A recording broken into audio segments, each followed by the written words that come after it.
So, and I've been asked to talk about how iconic brands are being built, and that is a very big question, which also needs a very big answer, but I only have gotten 20 minutes for it. So I will have to be able to take you through quite quickly. I think it's a very fascinating and very interesting question, but first let's look at what is branding. I think you can't read it, so I'll read it out for you. This is marketing. This guy is saying, I'm a great lover. So that's marketing. Public relations is somebody telling her, trust me, I'm a great lover. Advertising is the guy saying, I'm a great lover, I'm a great lover, I'm a great lover. Branding is she telling him, I hear you're a great lover. So the question is, how do you get to that point? How do you get to a place where people seek you out and seek you out unprompted? So you're not asking them to buy you, they're buying you on their own. I think that's the major question in building iconic brands, because these brands enjoy unprompted choice. Now, to say something about how to build iconic brands today, we, I think, have to look at the entire context in which we're operating, and it's quite clear that the world has changed dramatically since 2007, 2008, where we faced the Lehman crisis. Basically, to sum it up, this is a quote from the head of PIMCO, which is the largest mutual fund in the world, and he says, we are living in a new normal. We're living in a world of muted growth across the world, which is impacting governments, companies, consumers, and it's not likely to go back to 10% growth and high and rapid debt-fueled consumer spending. It means that the world is fundamentally changed, and it has enormous impact for building brands, because if growth is slowing down, the real deeper issues in companies are coming to the fore and need to be addressed, because you can't grow out of your problems. In a world where growth is down, marketing, of course, plays an increasingly important role, you could say. This is quite an alarming finding from a big McKinsey study around the world, where they asked marketing managers how they allocate their funds. And what they discovered quite staggeringly is that marketing budgets, which are in many cases 10% of company revenues. Now imagine a company like Procter & Gamble or Philips spending 10% of their revenues on marketing. These are huge sums of money. What McKinsey found is that these budgets are allocated and decided based on rules of thumb, last year's spendings, and this quarter's product priorities, not on company strategy. So marketing spendings, 10% of revenues, are in many companies not aligned with the value creation strategy of the company itself, which explains why a lot of CEOs and CFOs that we meet don't understand really what marketing is all about. They have little sense of the accountability of marketing. They don't understand how it contributes to the bottom line or the value of the company. I'm exaggerating with a purpose, of course, but this is a major issue, I think, because of the fact that growth is down and accountability is left desiring, left wanting. So, what does this mean?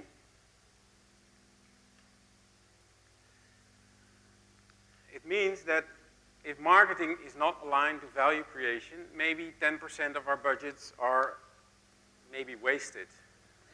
It means that in any case, our brands may not contribute to or are not capturing their full potential value.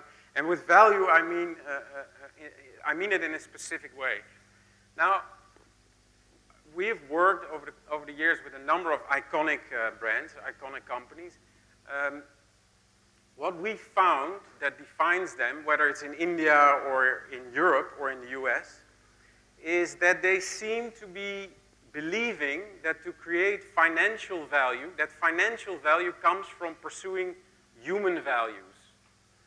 They basically have a philosophy about their contribution to the market or to the world, which is not about making money primarily.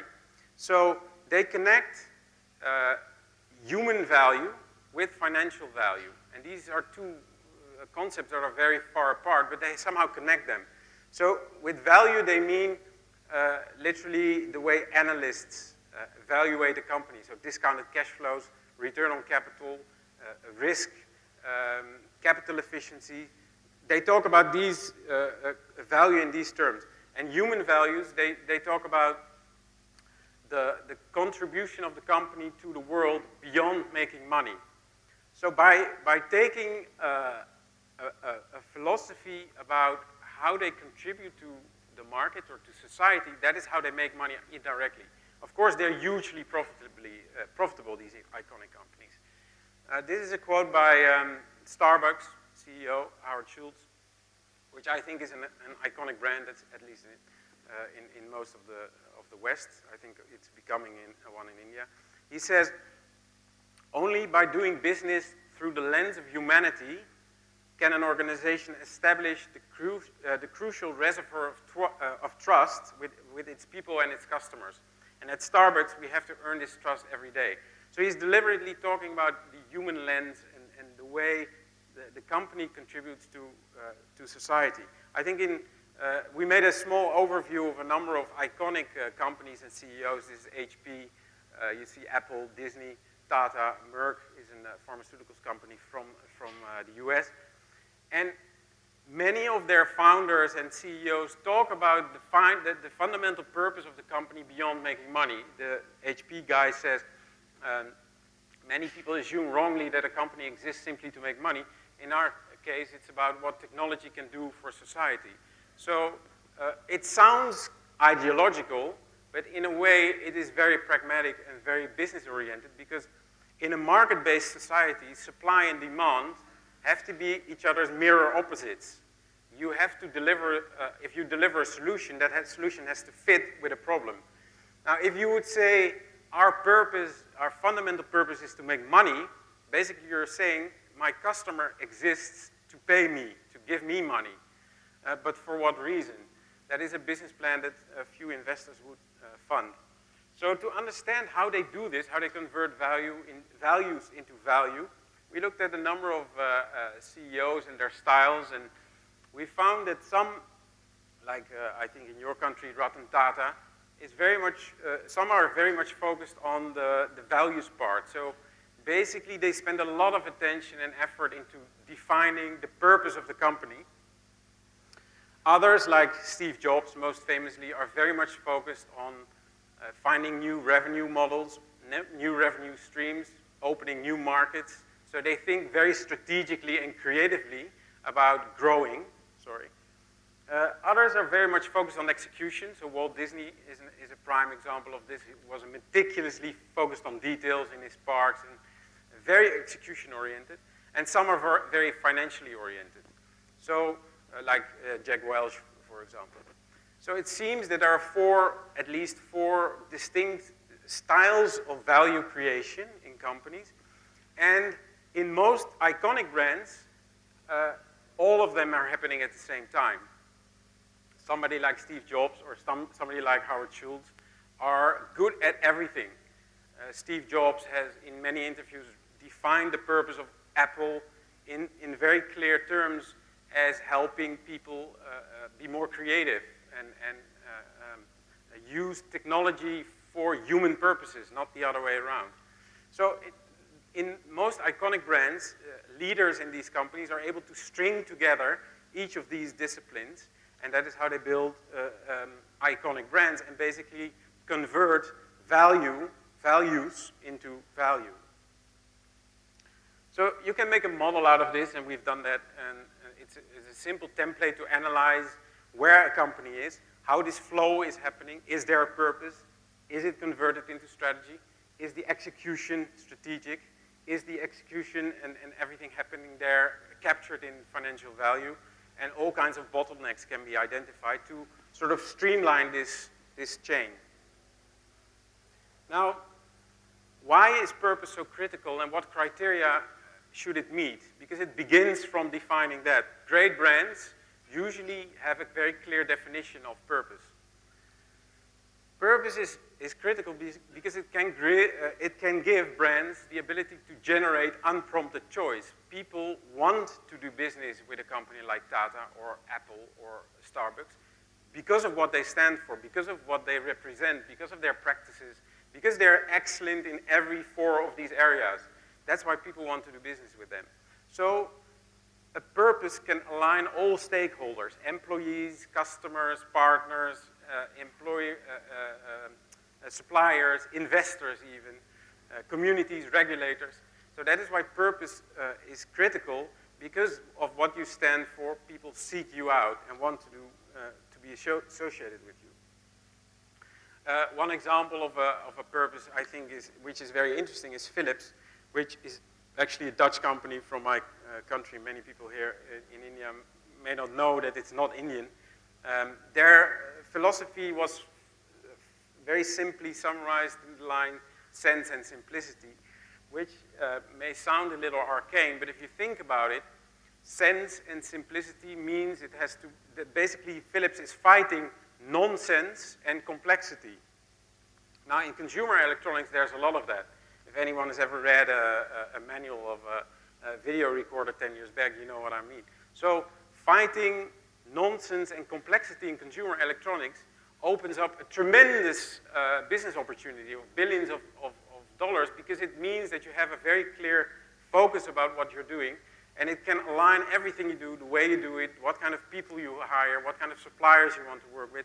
So actually, this very simple, small, fundamental idea, which is the expression of a way of doing business, has tremendous value opportunities. And I think that is where creative agencies can also play a tremendous role, because especially creative agencies are good, if they're good, at synthesizing an enormous, complex amount of information about a strategy in industry, customers, developments, trends, etc., and bring it down to a very simple and clearly identifiable idea.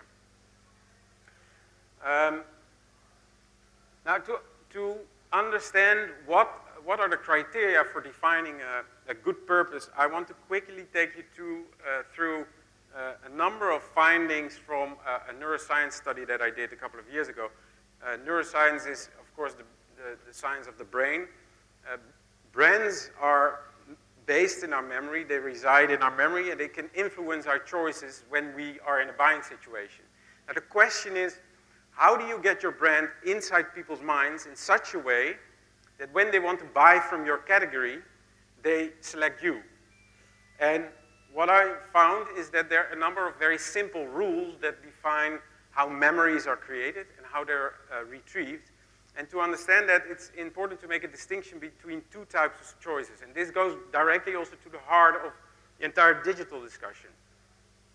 In marketing, there's a clear distinction between stimulus-based choice, represented by the exclamation mark, and memory-based choice. Couple of examples.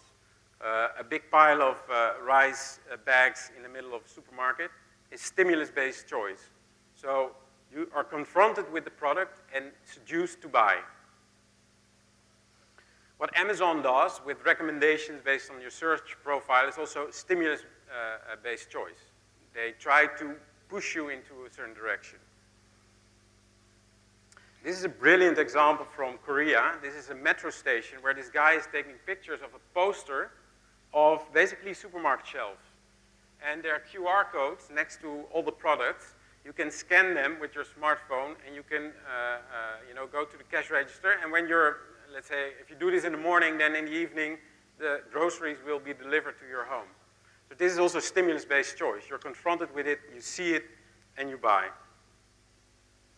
But brands are especially built on the other type of choice, memory-based choice. This is the most simple example of memory-based choice. You're making a shopping list based on what you know you need. You write it down, with that you go to the supermarket.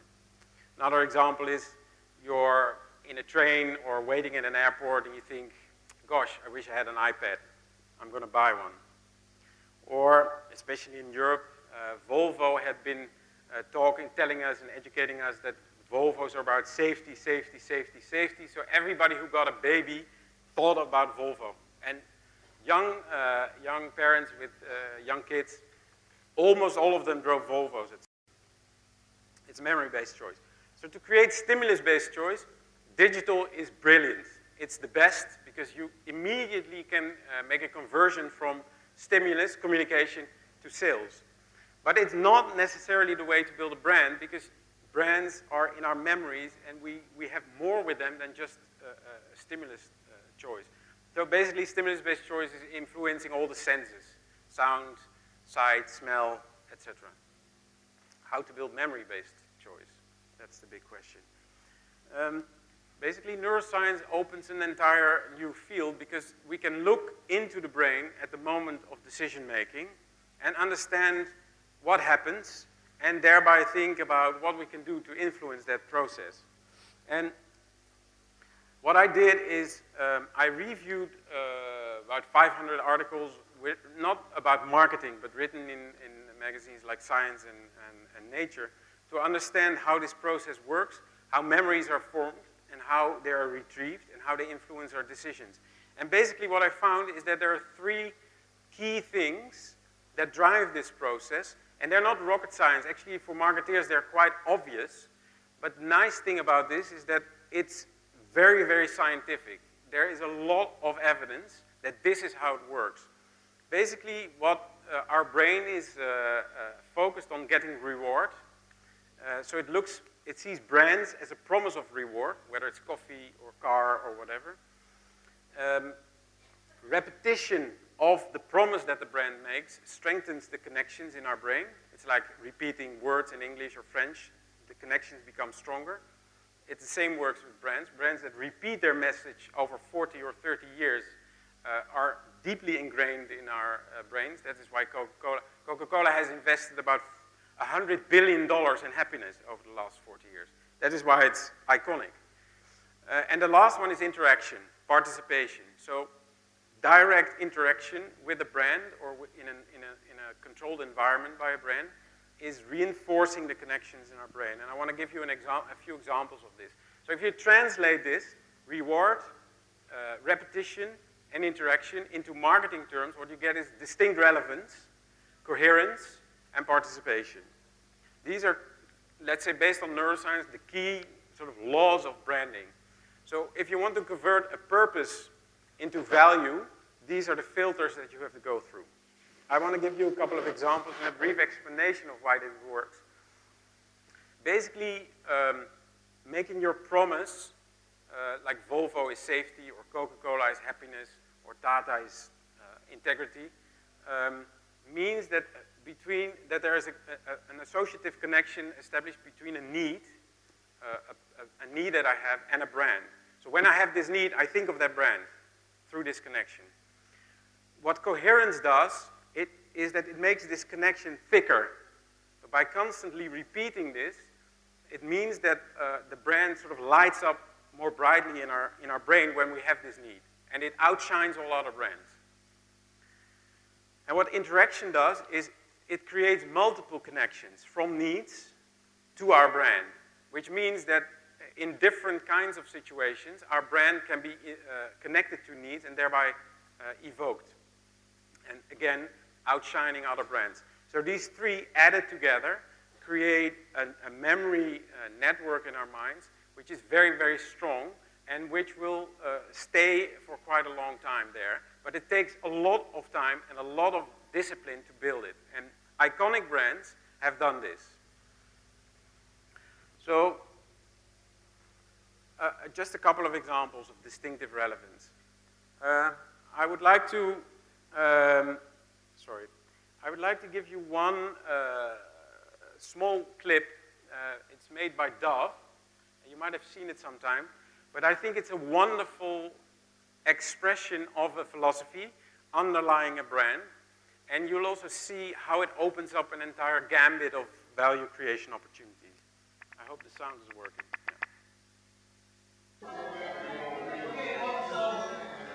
Ready, 5 please, cameras roll. And we're recording sound. It's slated.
So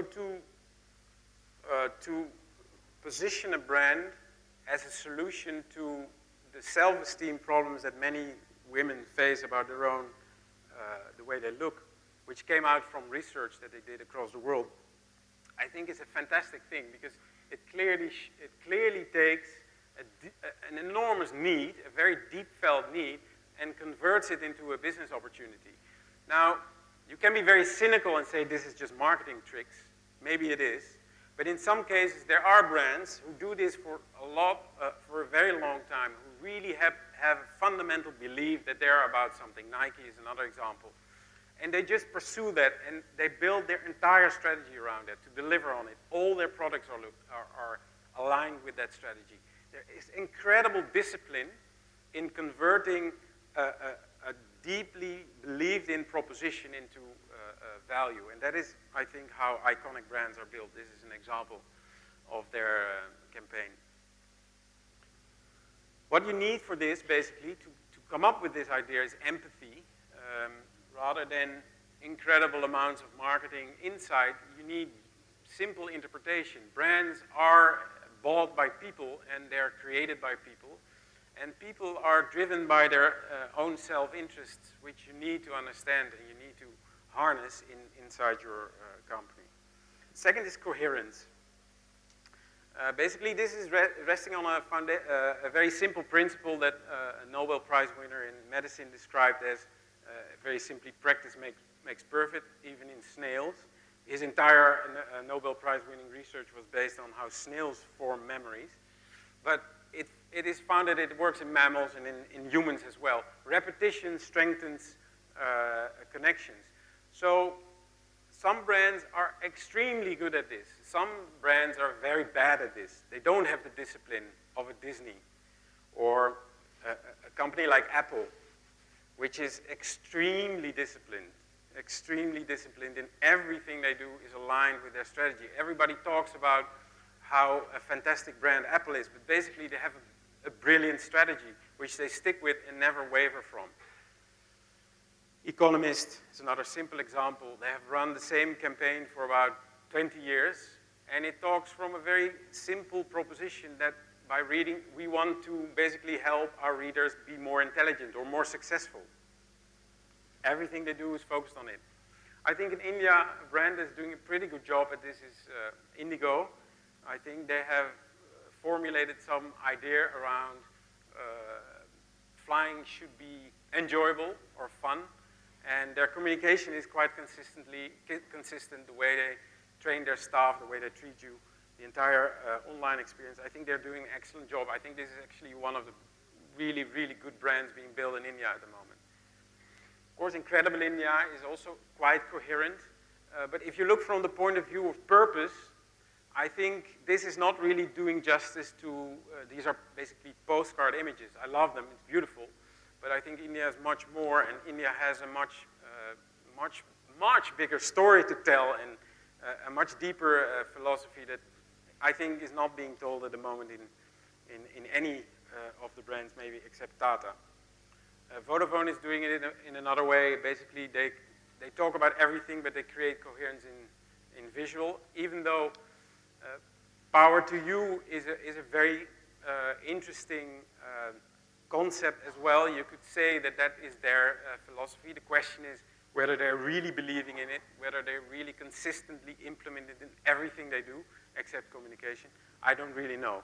In the Netherlands, Vodafone is our biggest client. There, I would not say that they really, really believe in this and that they're really doing it.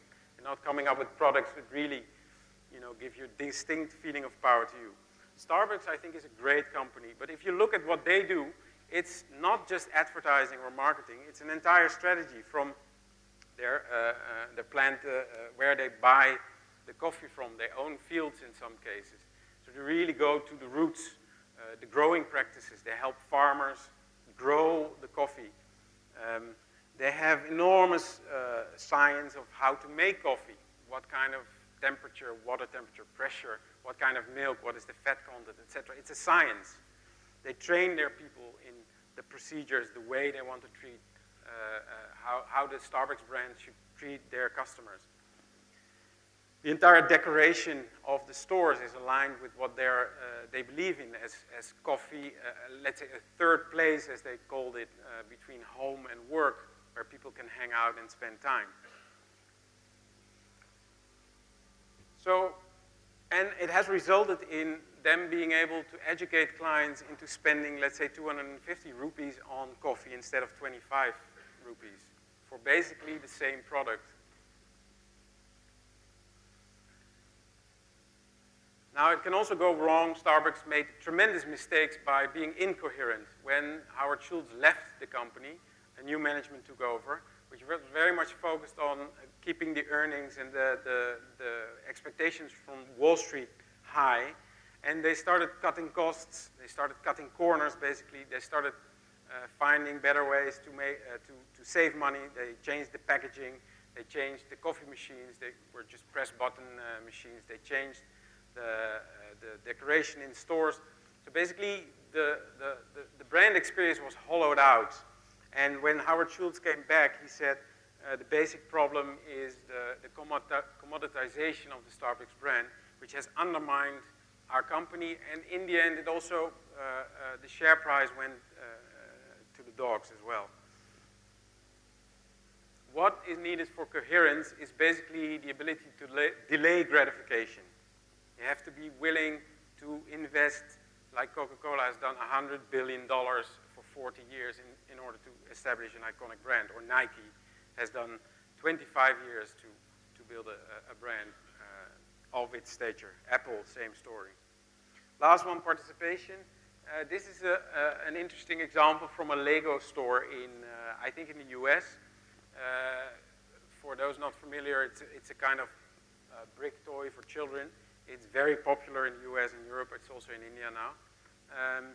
Basically, you buy boxes of this stuff for your kids, but the boxes are empty. You can't play with it. So that's very unchildlike. So they said, why not make a store which invites you to play with our product? So they made all kinds of displays, and it says, what will you build today? What will you make today? And parents go in there, play with their children.